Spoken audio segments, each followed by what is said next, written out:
Welcome to another exciting episode of the Andre The Beast Crayton Show. I know you see me smiling. I'm smiling because this is definitely going to be a good podcast. Let me tell you why. Let me tell you why. Because there's all kind of reasons why today is going to be good. Well, let's first talk about enlightenment. Enlightenment in conjunction with that beast mentality. I call it angel wings in that total beast mindset to overcome bullshit. Let's call it what it is. Defragment the shit, the code. Defragmenting the code. That's what we're gonna call it. Today on the show, I'm pretty sure you guys, if you are trying to elevate your mind to a higher level of consciousness, and I'm not talking about religion. Let's just squash that part right off the bat before you try to tune out. We're talking about elevating your mind to a much higher level of self. And when you do this, you'd be surprised how much more effectiveness you have on people, your life, your journey, the path to that beast mindset. Today on the show, we have a beautiful young lady who's definitely resonates all of the above things that I just mentioned.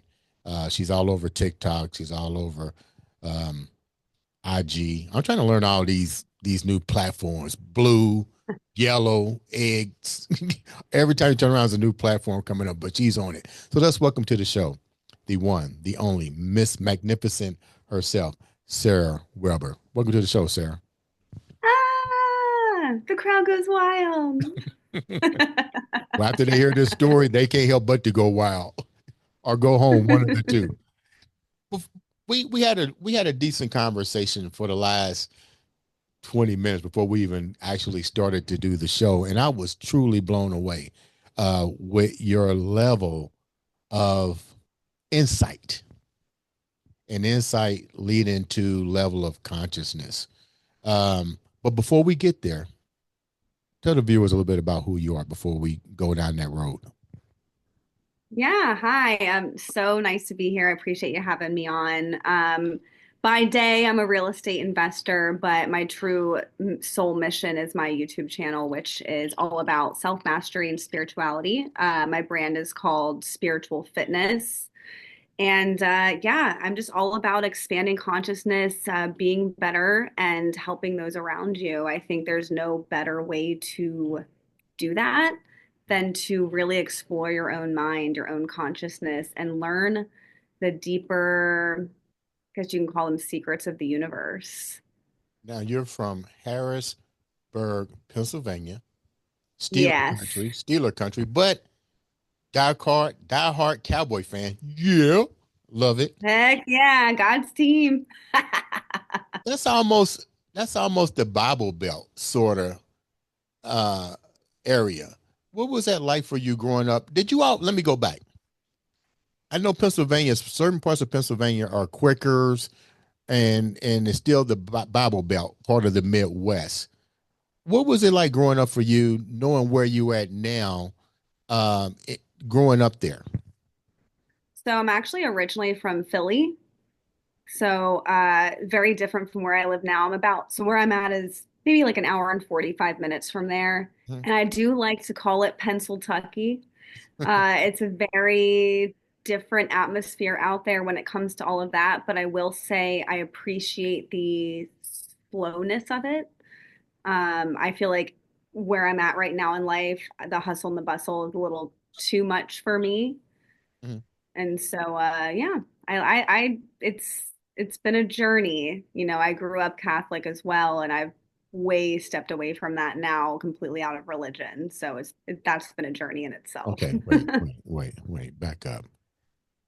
Because we can ready to reinvent the movie The Matrix on this show right here. So let's back up. You grew up Catholic. You're no longer Catholic. How long?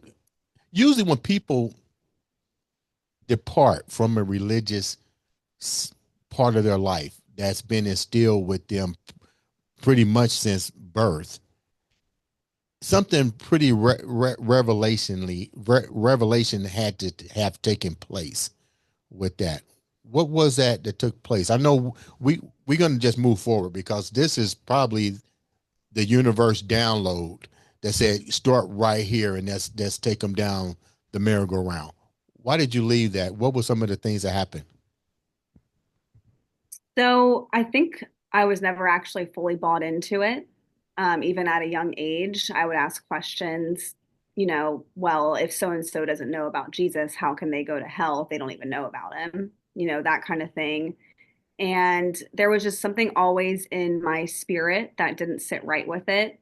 And I just fought it. I fought it forever. And then once I obviously moved out of my parents' house, went to college, um, I kind of stepped away from any type of religion, no spirituality or anything.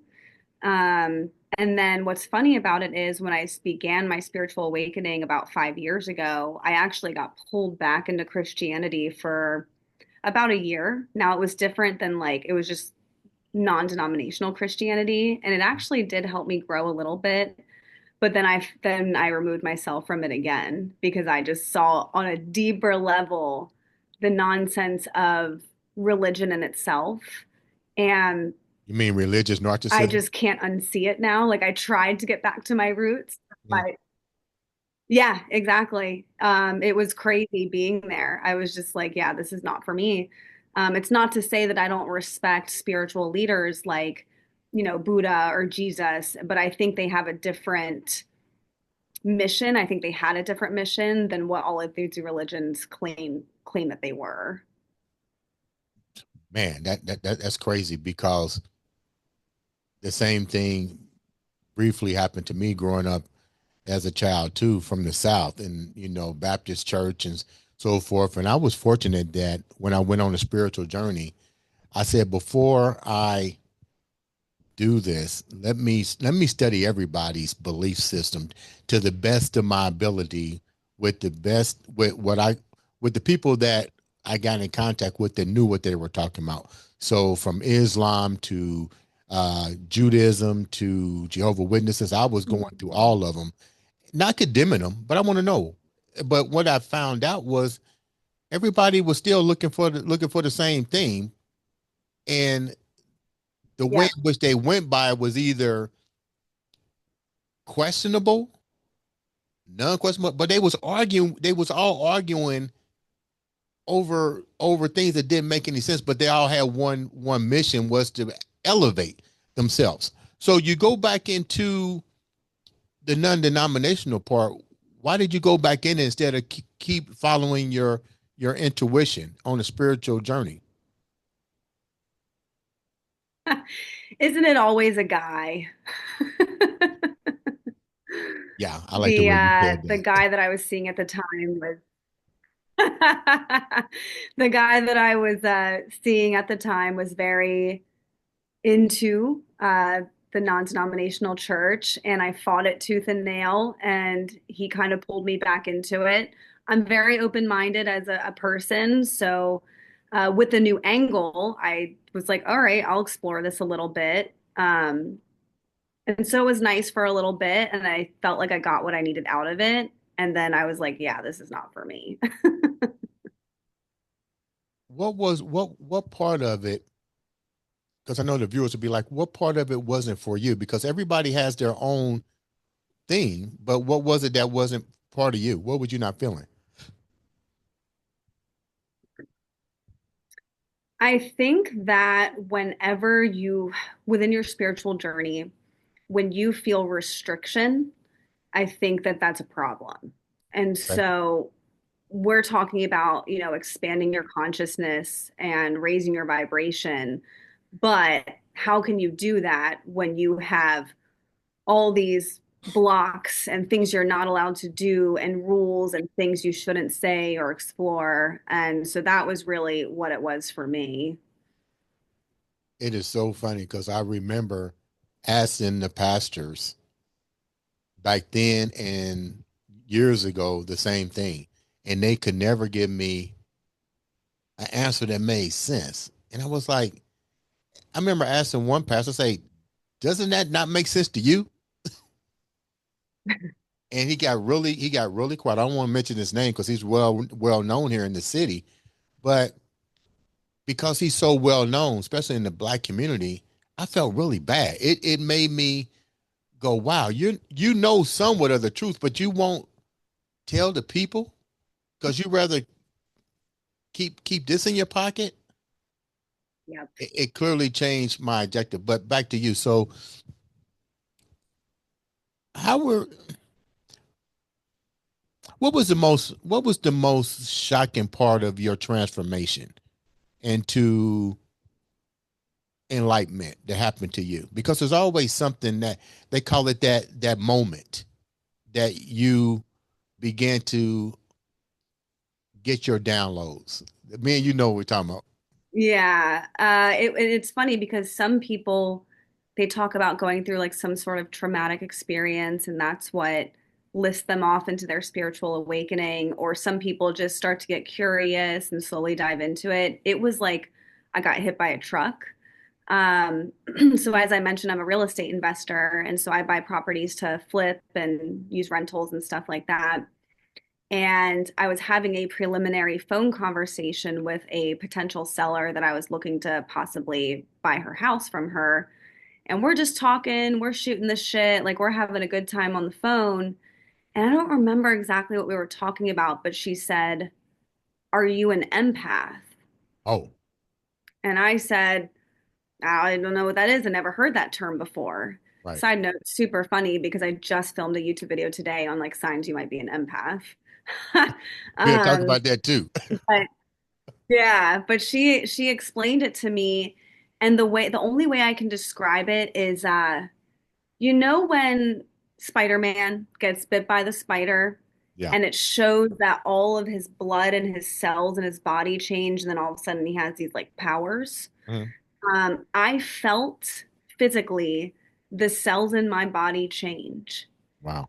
And it was like nothing I've ever experienced, and haven't experienced it since then. And immediately when I hung up the phone with her, I my whole life was different. I mean, all I did moving forward was start researching and learning and changing and evolving, and it just went from there. So I have so much gratitude for that conversation. She has no idea what she did for me. Tell the viewers what empath means for those that don't know to the best of your ability. Yeah, of course. So an empath is a person. It's based off of the word empathetic. Now, most of us have empathy. Now, empaths have it. So, like, how deep do I want to get into this? We have these things called mirror neurons. And mirror neurons are basically how we feel and interact with the energies of the people and things around us. Mhm. So most people have just an average amount of mirror neurons. Narcissists have an absence of mirror neurons, which is why they don't feel empathy. And empaths have a surplus of these mirror neurons. So what that means is that we can actually feel on a deeper level all of the things around us, whether it's other people's emotions, physical pain, and anything along those lines. So it's definitely a blessing and a curse. Yeah, because usually, like I just shared with you, that brief encounter, I had it happen twice, and I literally was like, "You gotta go. You're literally draining me," and I've never said that to somebody before, but it was to the point that it was draining me so bad that I wasn't getting sick, but when they left, I felt so much better, and I was Yeah. I was like, really wow. Um, let's go back a minute.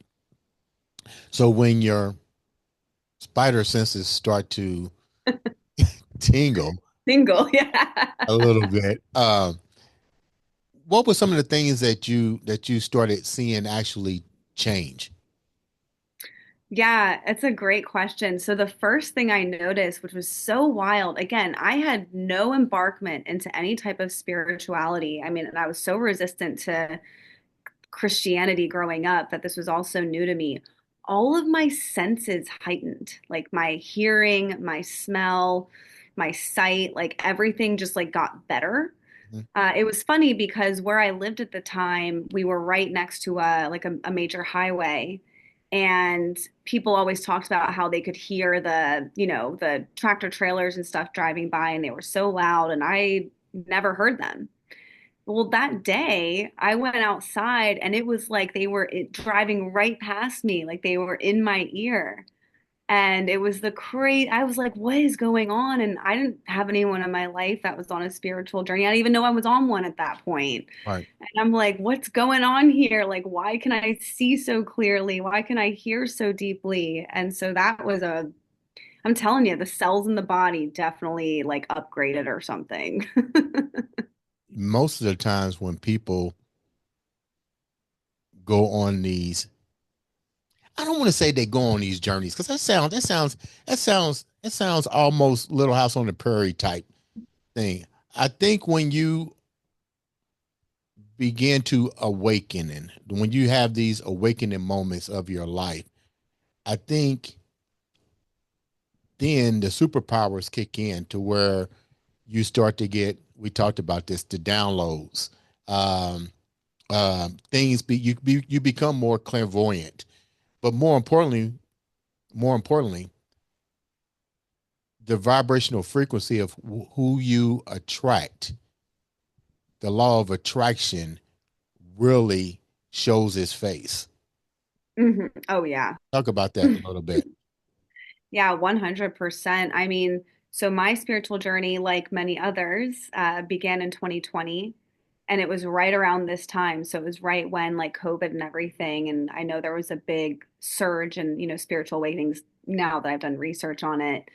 Um, but I'm sorry, what was your question? Are you getting a download? It Okay. happens sometimes.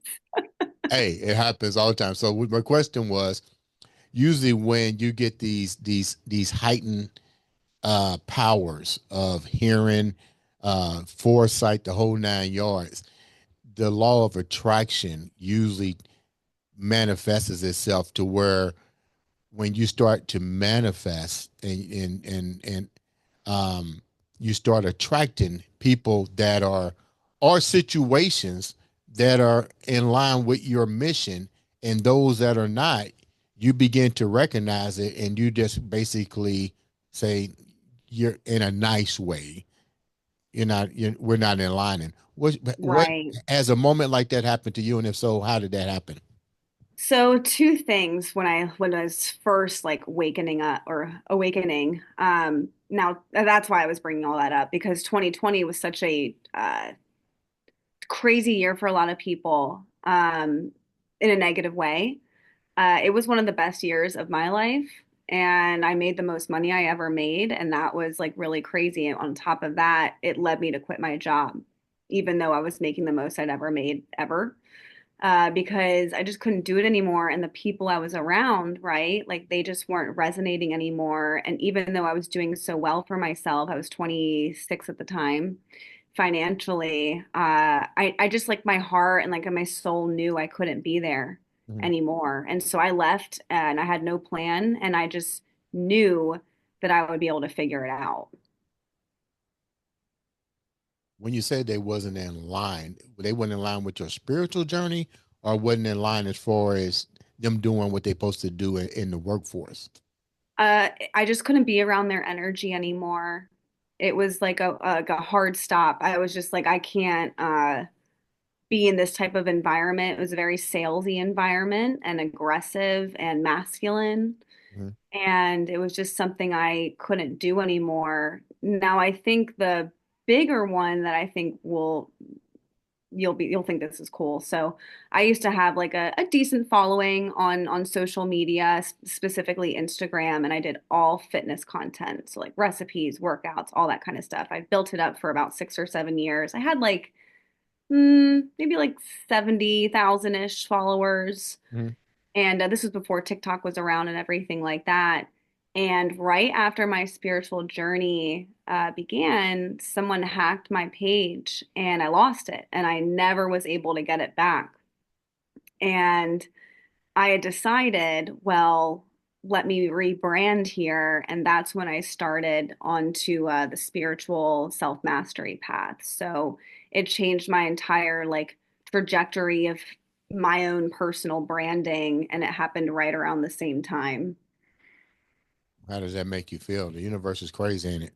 It was one of those things where in the moment it was really hard. It was like all these years of posting every day and content, you know how it is. And to just be wiped away and gone. I lost all my contacts. I lost so much, but I just sat there outside, I was under a tree and I'm like, this is one of those moments that can really like make or break you in the sense of like, am I going to let this keep me down or am I going to pivot and keep going? And I was like, I'm Sarah Weber. I'm going to keep going. And so I'm really grateful for it, even though it really sucked in the moment. You mentioned something about the work environment and the masculine energy that was taken that you was getting. I know that could interfere with your vibrational frequency at the same time. We now living in the age of enlightenment, age of Aquarius. Like I said, everybody, I know people hate to hear that, but sometimes you got to hear stuff repetitively to really, hopefully, go down and research. You know, Right. I don't care if you hear it 50 times. You're hearing it because you needed to hear it. But we now are living in, I don't even want to call it crazy times. I think everybody's trying to find who he, she, they, him, me, it is. What's your take on all this? Yeah, it's funny. It's like everything you're bringing up. I've made like videos on all of this. I think we're in a transition phase where there's a lot of people that are really 3D, which doesn't make them worse than people that are tapped in and a little more awakened. It's just a different mission. But you've kind of got this 3D down here and this 5D up here, and you've got some people here and some people here, but we all live here and we're all trying to mesh. And it's kind of like magnets that are like, they're not, we keep trying to put them together and they're like this.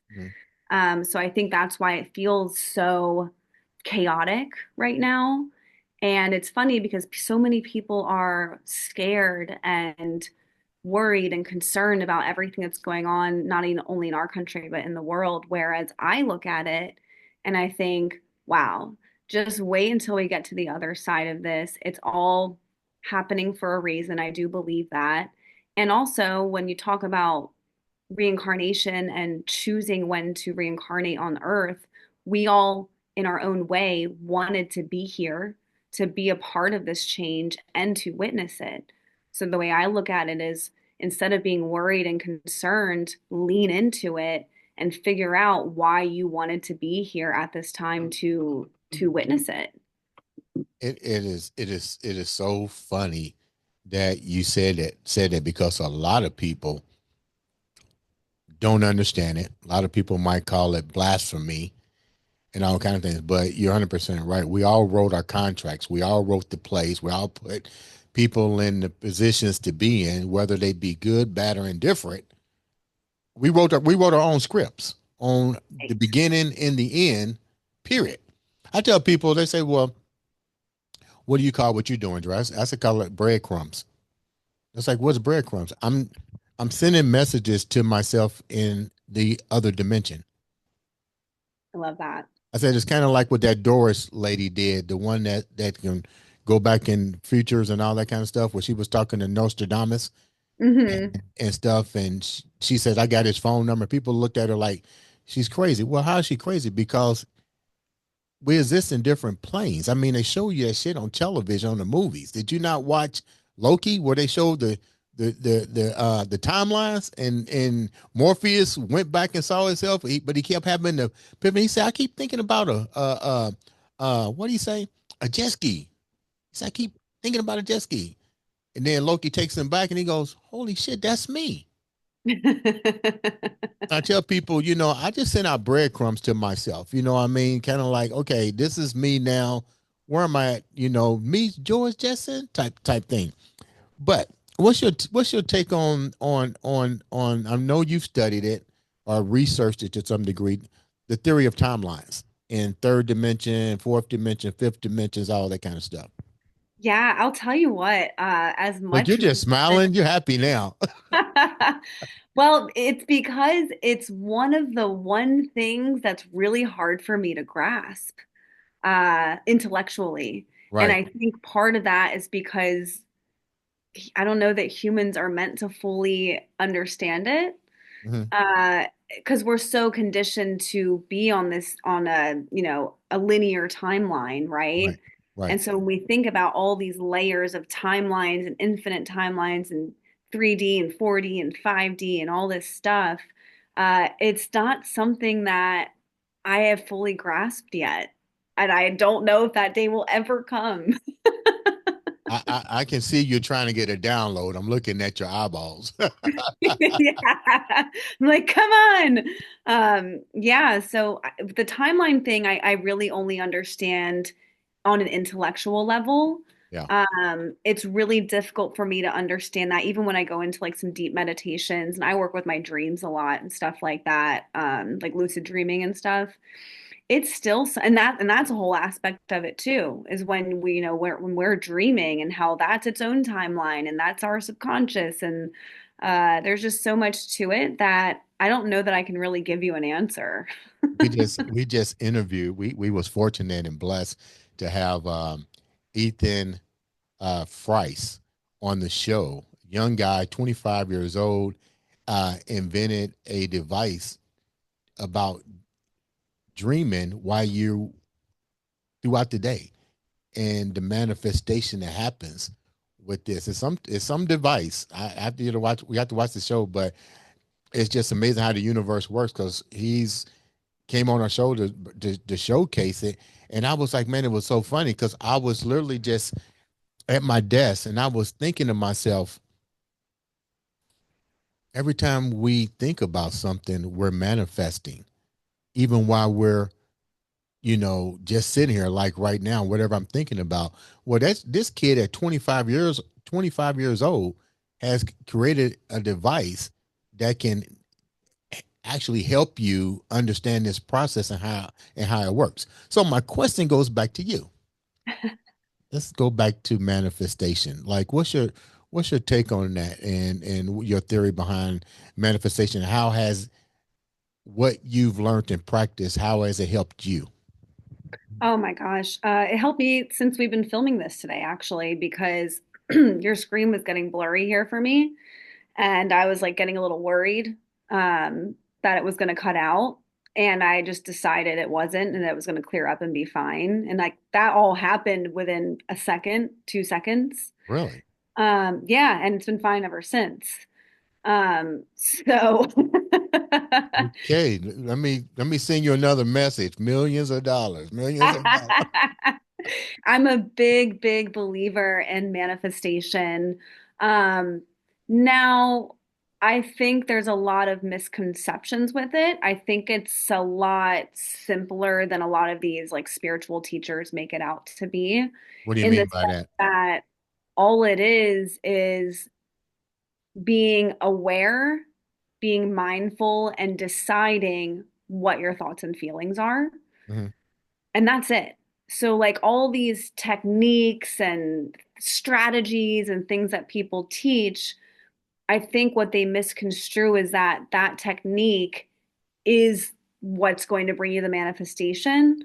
When in reality, it's just to get you into the state, into the embodiment of being the person that you want to step into to bring in the manifestation. I That was think really neat how you said that. that I Really neat how appreciate you said. that. Yeah, because you're right. Every time you go on TikTok or any social media and you search manifestation, you're going to get somebody say these 7 manifestations every day. Say these Mhm. everything. Well, okay, get real. Why can't I just say what I want in the here and now and focus on it, channel it, and put thought behind the manifestation? Mhm. It's It's that simple. simple. And it's so simple, it's almost hard to wrap your mind around, especially when you're new to all of this stuff. Because I've been through it, when I was in the beginning, I was testing out all these different techniques and this and that. And I'm also not going to sit here and say they don't work for some people because we're all different. And I don't believe that my way is the only way. I never think that. Yeah. And I always tell people, like, don't ever take what I say as a fact. You need to tap into your own self and find out your own truth. But yeah, manifestation's actually really simple. I think the tough part is once you understand how it really works like that, it's being consistently mindful. And I think we're so conditioned, like you mentioned in the beginning, where the way that we're indoctrined to think that people think it's crazy, like, oh, you don't control your exterior by your interior, because the way most people live is that their outside world controls how they feel and their ins and their thoughts, when in reality you have to start inside and then it projects outside. Hmm. And I think people get lost in the reverse and feeling like, oh no, like I'll feel this way when I get this, when in reality it's you will get this when you feel this way. You're getting a lot of downloads. It's That's easy, when you're having conversations like this with other people that are tapped in, which I don't get to do very often. They just come in. let's go a little bit deeper. Let's keep everybody entertained. Um, I was telling you about a brief encounter that I had with a young lady, and um, I you can and maybe you can share your insights a little bit. You did with the guy you went to church with, but I I believe that when you start to develop your Christ mind or your higher levels, call it what it is, Christ minded. And that doesn't, let me clear this once again. We're not talking about religion, and we're talking about Christ enlightenment, because Jesus never said, follow me. He said, learn, do what I do. He Exactly. was he was Christ minded. So he studied, he did these things to um ascend, to keep elevating itself. But what Right. I noticed, you can people start to fall off like apples when they don't resonate with you or your philosophy or your way of thinking or your intellect. Has that happened to you? Yeah. Yeah. I think that's actually been, for me at least, the most difficult part about this journey is not only people falling off, but the ones that I'm still close with, I feel like they don't know me anymore, even if I talk to them every other day. I feel like they don't really understand me regardless because we're not in the same frequency. So how can you understand me? And vice versa. Yeah, that part's really tough. But I've gone through it over and over and over again during this journey. Yeah, that's kind of funny because I've seen that happen. I mean, it's sad in a way, but then I have to always remember, you wrote the script here.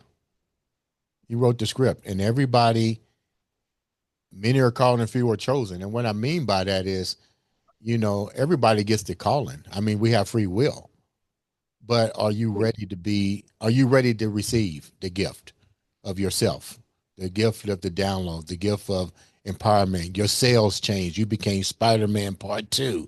You seen the transformation happen with so much. Exactly. Yeah, with so much. How is it enriching your life? Let's go there. How is all this enriching your life? And more importantly, this is what I tell people. It's not about me. It's not about me. It's about what can I do with the strengths that I've been given, the enlightenment to ascend. And believe me, I'm not Buddha, I'm not Jesus, I'm not none of that. I'm a beast because I have that mindset. I have the strength to do these things. And if my voice can be amplified to amplify others people's voice to get a message out, and the message isn't about religion, it's about elevating your Christ mind. How was that? Tell me about your experience. How has it changed you? So my bottom line, the reason I have even my YouTube channel and talk about all this kind of stuff is to help people, including myself, become happier and more peaceful. Like if I were to boil it down to one thing, it's so that we can be here and enjoy this life instead of running around feeling miserable and depressed and anxious and controlled all the time. So, and me, I've always been a very controlling person in the sense that, like, I need to know the outcomes of every, like I said, I'm a Virgo. Like, I need to have a plan. I need to know this. I need to do this, overanalyzing, overthinking. And going down this journey has really allowed me to slow down and find so much more peace within every situation that I'm in. And it's given me so much power in the sense that I don't feel like a victim in my life, even when things are going wrong. I am always, in the worst situations, I'm always able to find something to be grateful for from that instance. Hmm. My next question. When you're dealing with people, and I know you get thousands of thousands, you get more questions than I get on my in my inbox. What are some of the things that people share with you in the inbox? Three, and more importantly, what are the three common things that people ask, and what are the three things that you find troublesome? Mm, that's a good question. I will say that most of my community, whether it's whatever platform, they're not people that are super spiritually tapped in. They're not like on a you and I level. I think I reach a lot more people that are not woken up at all, or they're just on the verge of it. Mm-hmm. And so when I create my content, it is I didn't know this in the beginning, but I do now. It's towards those people, so it's easily digestible. And so when I get these questions and messages and stuff, it's usually from people that are not awake yet. Here, it's still so, a lot of people are just really in that victim mentality. And I think a lot of people are looking for a quick fix. And so those are things I hear a lot. And the biggest troublesome thing for me that I hear is that a lot of people are not willing to do the work.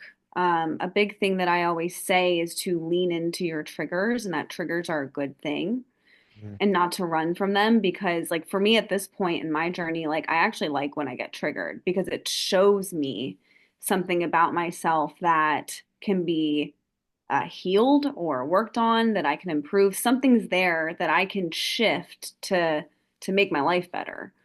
But most people don't want to hear that. They don't want to run into their triggers. They want to run away from them or drink them away or whatever their vice is. And I feel like if more people were to be open to leaning into their troubles, that in itself would fix a lot of their problems. What were your triggers? What were your troubles? Oh gosh, I have so many, even still. A big one I'll be vulnerable here that I'm going through right now is I have been single for about 5, 6 years. Dated in that time, right? But I just most recently got into a new relationship, and it is my first healthy one. I've never experienced a healthy one before. Mhm. And so all of these old triggers and traumas are coming up that was so, so unexpected for me. And, like old patterns, when I was younger and I was in relationships, I was very insecure. Um, and I'm not anymore, but it's funny because being in a relationship again after being single for so long, some of those old patterns resurface because I never had a chance to work on them because I wasn't in a relationship. Luckily, my boyfriend is very sturdy and welcoming and is able to talk about all of these things and help me kind of work through them with me. But it's been very surprising for me to have all of these things come up. Really? Let's go even deeper. All right. Always down for that. We talked about the near death experience. You're 31 years old. And my question at the time was, what do you know? What do you know about that? What do you know What about you know that? about that? So the question is, what do you know about that? Give me your take on that. Yeah, so that's one of my favorite things to study. I've never had one.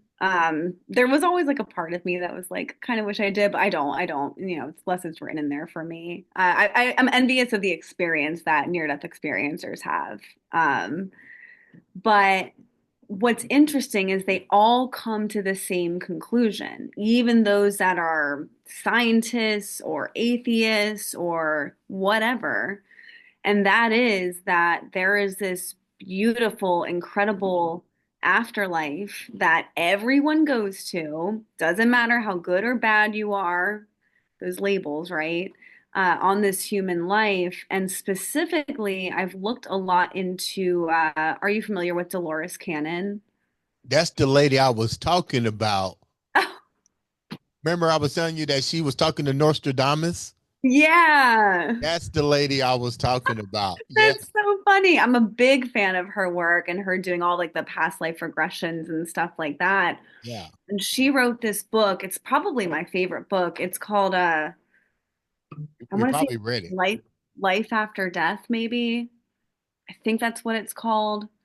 But she goes through all the questions, right, that people have. They talk about Jesus and they talk about hell and they talk about what is this? And one of the things she talks about is Adolf Hitler Yeah. and like what happens to people like him Yeah. Yeah. and that. And so like, you know, What is, going in, wait a minute, don't leave them hanging because I know they want to know the people what happened to, what is her take on what happens to people like him? they can't handle the truth.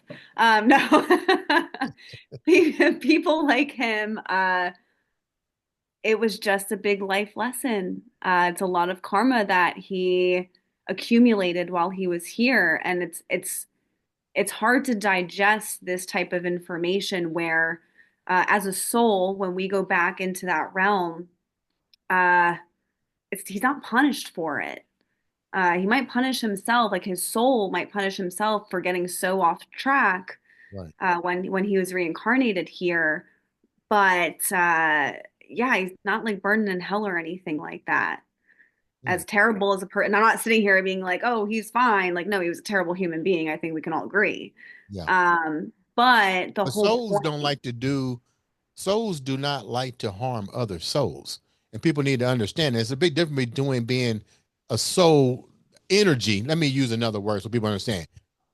Energy and now energy captive in human form. Now you act human form.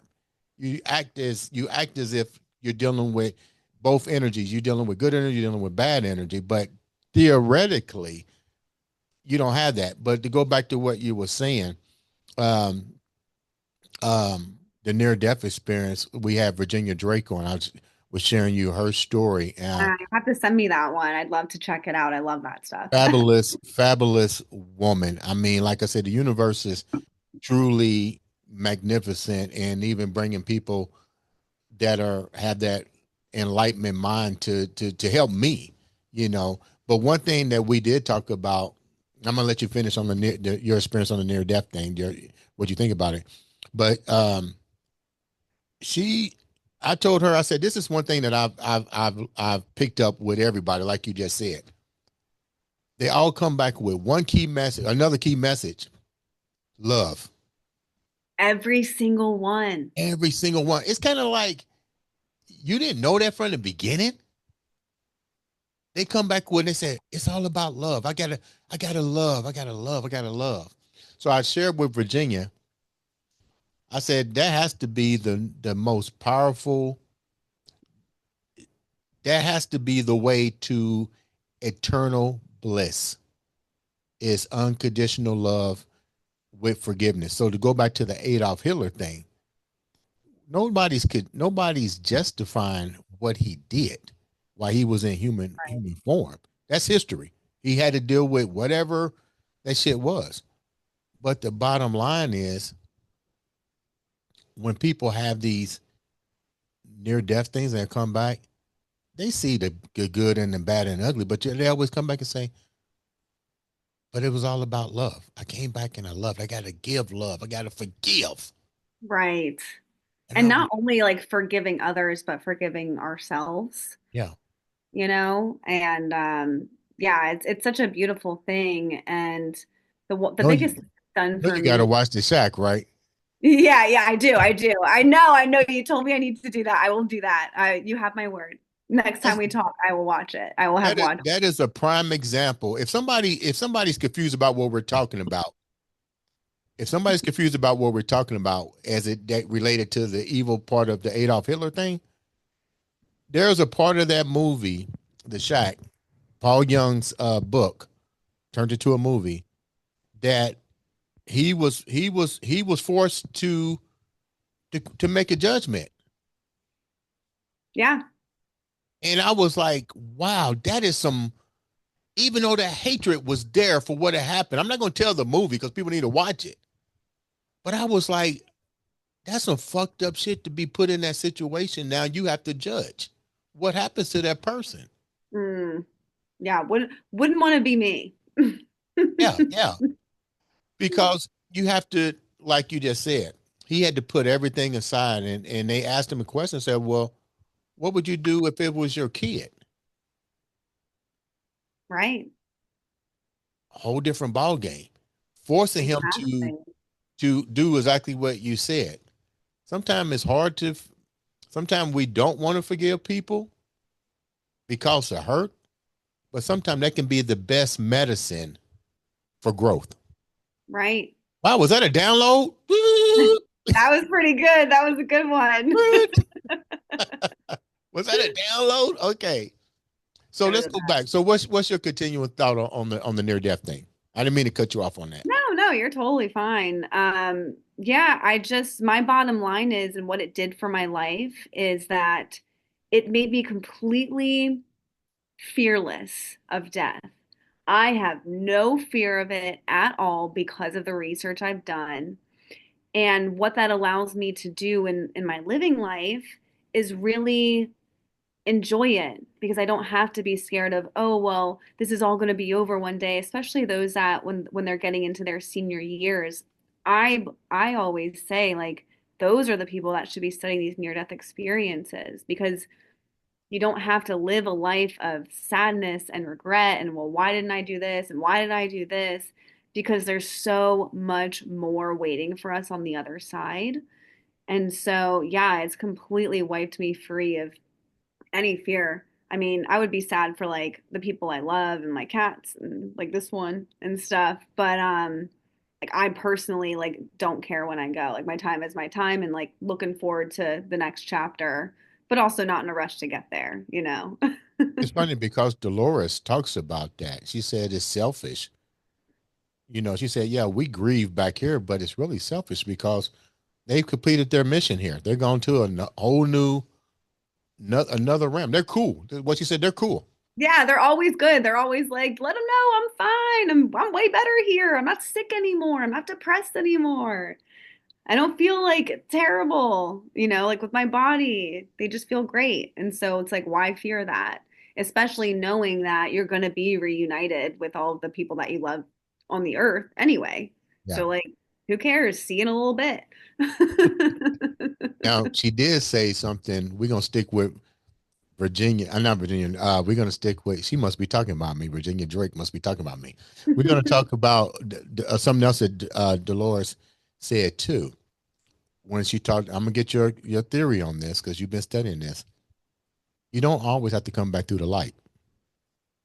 You can actually ask to go home, to Hmm. allow to allow the spells.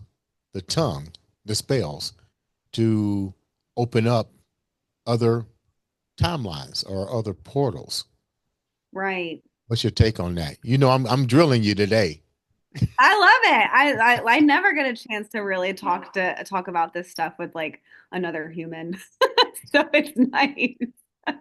You know, I'm a mutant, right? As far as like you might not be, I don't know. We got some Anunnaki here on the We're screen. gonna talk about that too. So what's your take on that part about going home and going through the light? Going through like the tunnel. Well, and then that's interesting too because not everyone reports that. From like my studies, I would say maybe like 75% do. But then I've also heard stories where they wanted to stay in the afterlife, if that's what you want to call it, in the other realm. Like, but their like guides or whoever were around them told them it wasn't their time yet. So I'm not really sure. I'll never say I have an opinion on something that I'm unclear about, and that's something I'm a little unclear about. You're gonna do your research. I already know. I can. You already know what I'm Yeah, doing the rest of the weekend. yeah. You're gonna be like diving into that. So let's talk about something else real quick. The Anunnakis. What do you know? What do you know about that? What you know about that? What would you know about that? Yeah, I mean, and this was something too, right? Like battling, I don't know if battling is the right word, trying to leave my belief systems of Christianity behind and opening up to what could potentially have been the way humanity actually started. Because it does sound insane to like your average person when you talk about the Anunnaki and the reptilians and how the Anunnaki were the ones that created us and the reptilians kept us as slaves and all of that stuff. And so it's this constant, well, I'm not supposed to think that way, but it's like, oh, well, that's just my like indoctrined brain thinking that way. So yeah, like the Anunnaki creating us basically is I don't know. I'm not fully bought into it.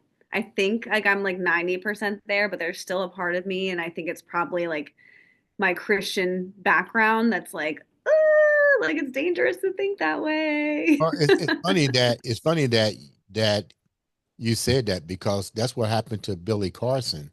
You had that he took that guy's podcast, and the guy came at him from a Christianity standpoint. It challenged him. I was like, okay, I would have never went like that if I was Billy, because you studied a whole different. What makes what you studied with the Anunnakis and so forth and all these other civilizations any different than what this guy was talking about from a Bible? Like, did you Right. ever ask when you hear something that says the King James version? That's his version. My version is totally different than your version. Why should his version, that's in the hands of millions of people, be the law and order of the land? So Right. when he went to give the speech, I was like, okay, dude, you getting pissed off on you standing by something, and I'm listening to you on the podcast. It makes perfect sense. I'm not stupid. I'm very open to reason and listening, and it does make common sense. And the reason that it makes common sense is this, because I don't want to take the people down the matrix, because they're not, if they're ready, they'll find the downloads will come.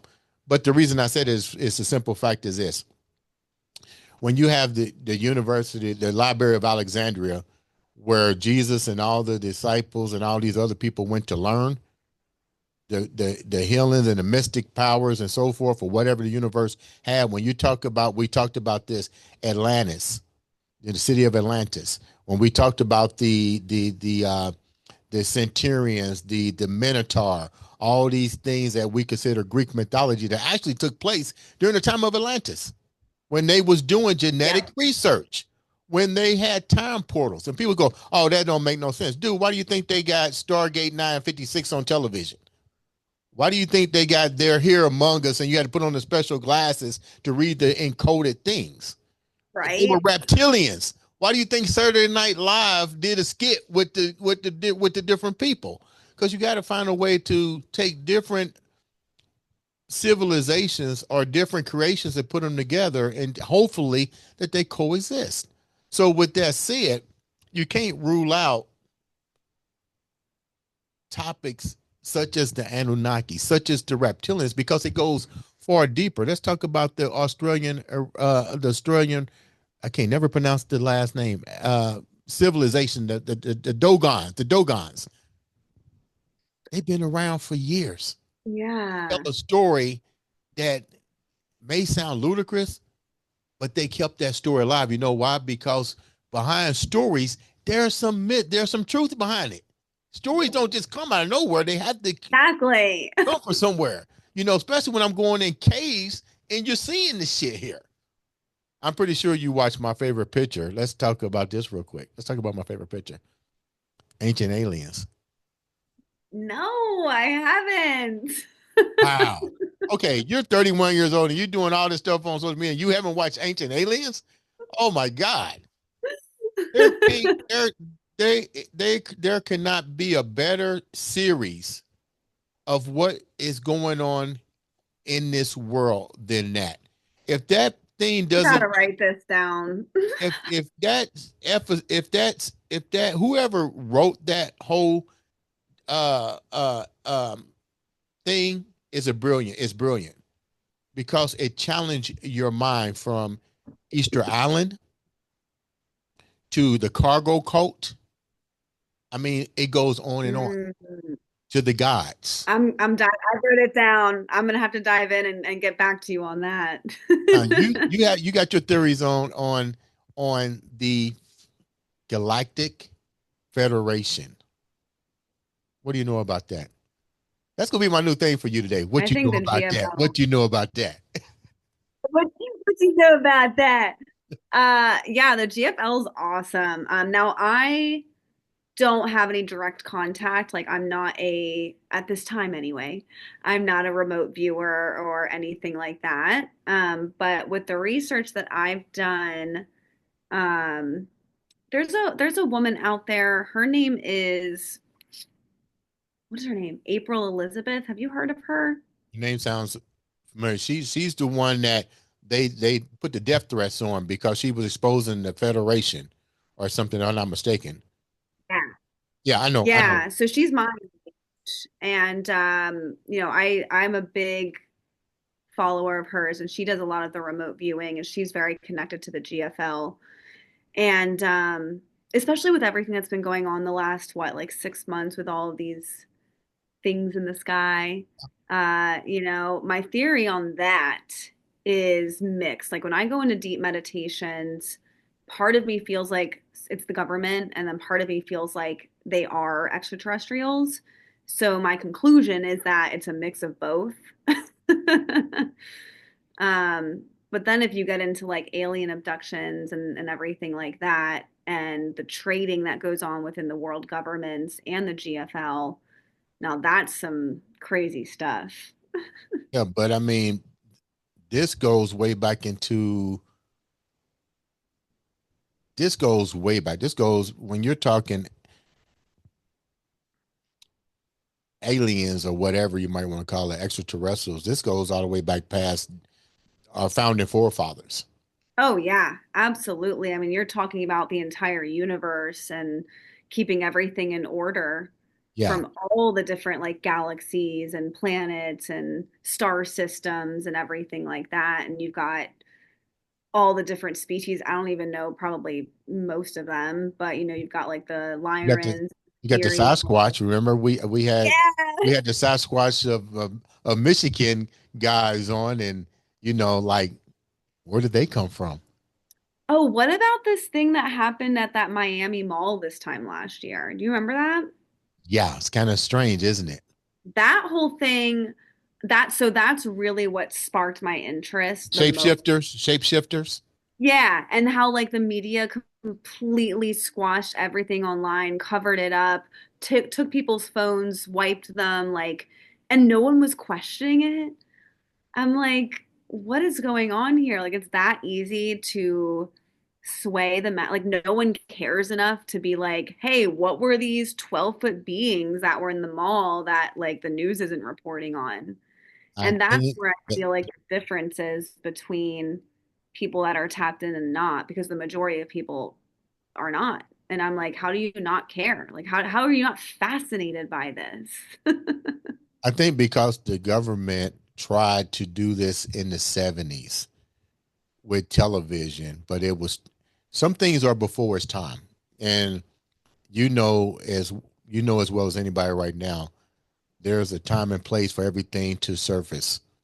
Right, And we've gotten to the point to where if you don't want people looking over here, you make them look over there. So you look over here because now you don't reinvent the wheel. To make people look this way, you talk about racism. You talk about transgender. You talk about things that does not align with the religious sector.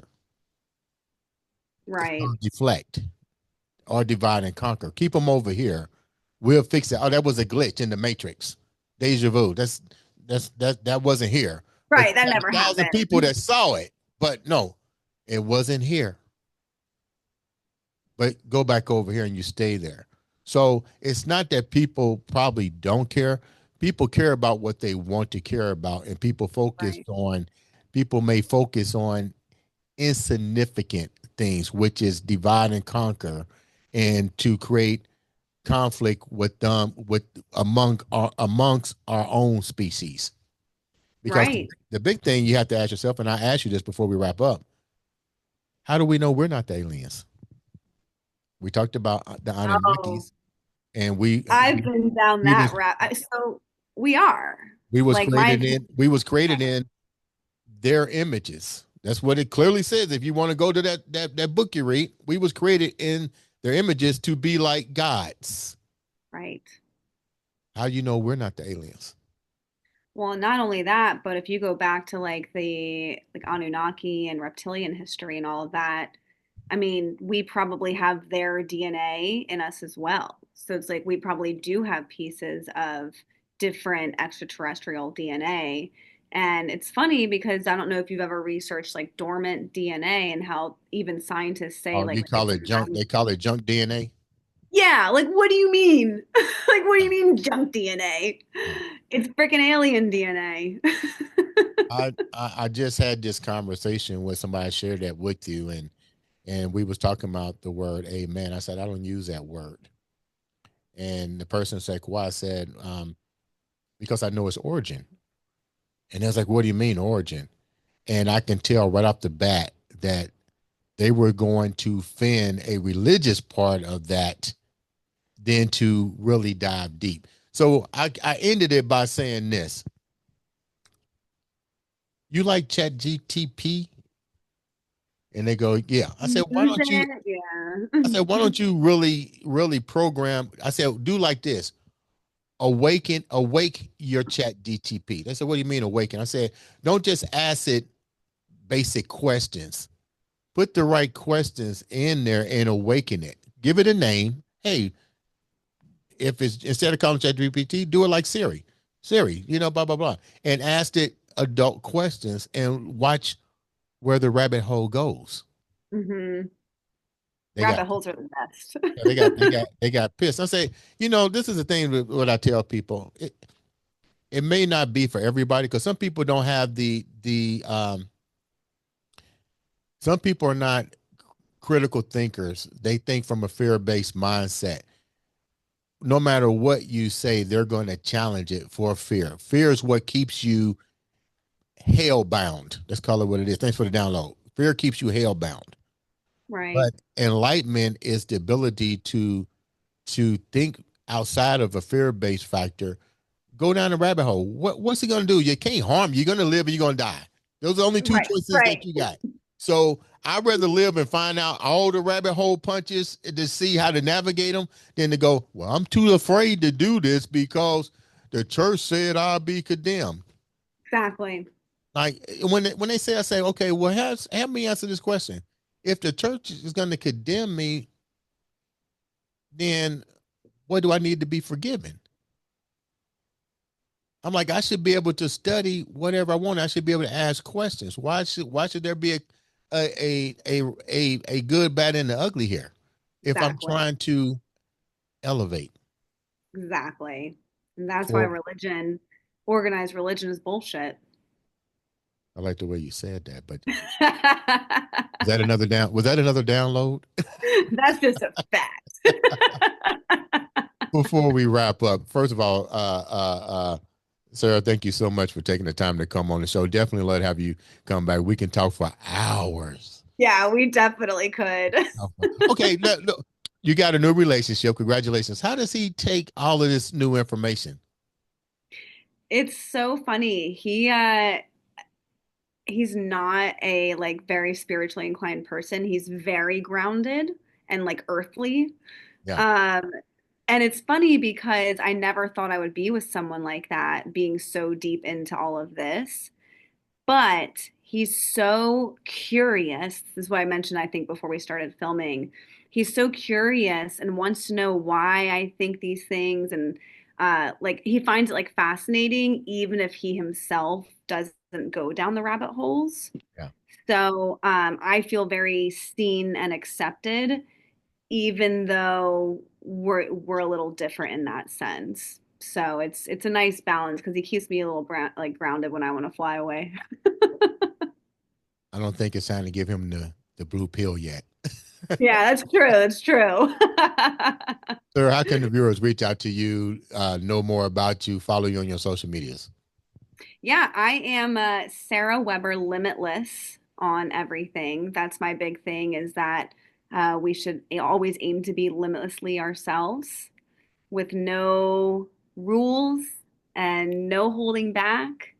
And so Sarah Weber Limitless on Instagram, TikTok, YouTube is my biggest one.